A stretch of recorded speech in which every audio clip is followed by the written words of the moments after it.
Ito, gusto ko lang puntahan ito, no? Itong issue ng witch hunt. Totoo ba itong sinasabi ni Senator Migs na witch hunt lang itong impeachment trial ni Vice President Sara Duterte?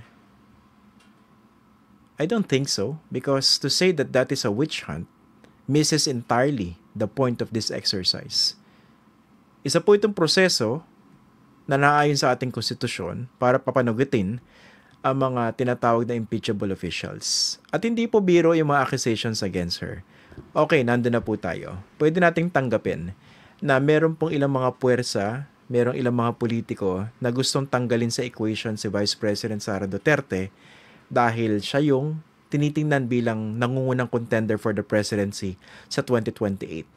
Assuming, totoo po yun, I think pag hinighlight natin yung angulo na yun, para namang binabastos natin yung proseso patungkol po sa pagpapanagot sa mga opisyal na katulad ni Vice President Sara Duterte. Parang ikinukubli po natin at tinatapakan natin yung mga seryosong alegasyon laban sa kanya. Sino ba yung gumasta ng limpak-limpak, milyong-milyong confidential funds? Isang punto pa lang pag-uusapan natin dito, no? 125 million nung kanyang unang taon. Inubos daw in 11 days.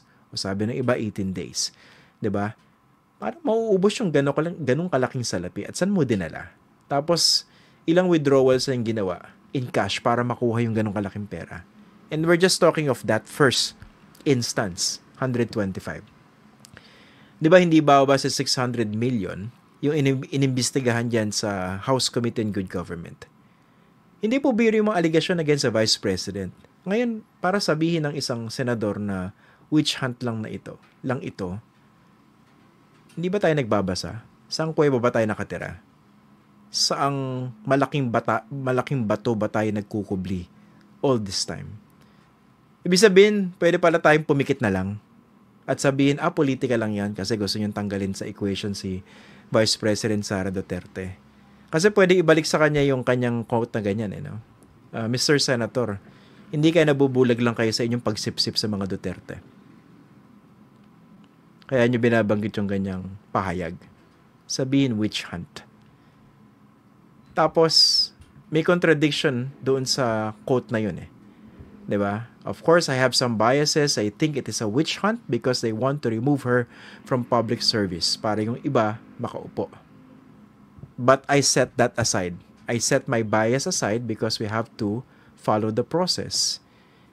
Ba't binanggit pa yung bias to begin with? Di lalong naging obvious yung bias. Hindi pa pwedeng tumahimik na lang. Hindi pa pwedeng hindi nalang banggitin na witch hunt yan.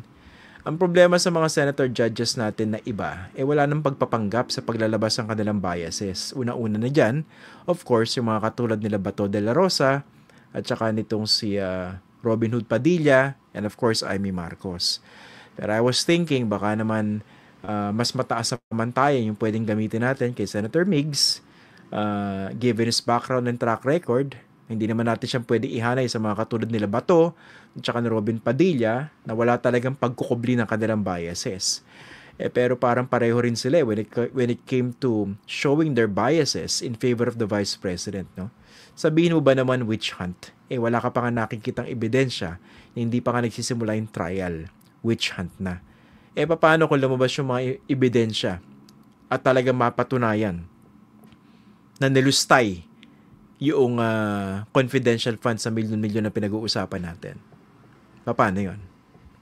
Paninindigan ba ni Senator Zubiri yung kanyang sinabi na witch hunt? Ganun-ganun na lang ba yun? Hindi po ba? Kahit paano dapat naman merong konting prudence dahil senator judges sila. Although, actually, hindi lang naman si Senator Migs yan. No? Meron din namang ibang senador, ganyan. No? Pag nakausap niya quietly, actually, tingin ko dyan, ganyan lang yan. Siya naman, sinabi niya publicly. Ang sa akin lang, apila ko lang po sa mga senador natin. No? Alam ko, may mga political considerations kayo. Siguro may takot kayo kay Sara Duterte. Siguro, iniisip niyo yung kinabukasan nyo. Kung sakali makabalik sa kapangyarihan sa Malacanang yung mga Duterte, nandun na ako. No? Kailangan nyo mag-survive, kailangan nyo dumikit, kailangan nyo sumipsip. Pero huwag nyo kalimutan na meron din kayo responsibilidad dahil tumakbo kayo sa pagkasenador, alam nyo naman yung trabaho niyan. Hindi naman pwedeng puro politiko lang. Hindi naman pwedeng puro politika lang ang inaatupag ninyo. Tingnan nyo na kung ano yung tama. Minsan, unpopular in decision, pero kailangan mapanagot yung mga dapat mapanagot. However unpopular that decision may be. So, wag naman po sana tayong ganon. Kasi, kung popularity lang talaga, yung pag-uusapan natin, wala pong mangyayari sa atin. What is right is not always the most popular. You have to remember that. Kaya, wag naman sabihin na witch hunt itong impeachment trial ni Vice President Sara Duterte. Pero po natin yung pinag-uusapan dyan. No? Sayang pa naman kasi ang ganda sana nung isang advocacy ni Senator Migs. Diba gusto niya ipaban yung, yung online gambling. Ako, pabor ako dun .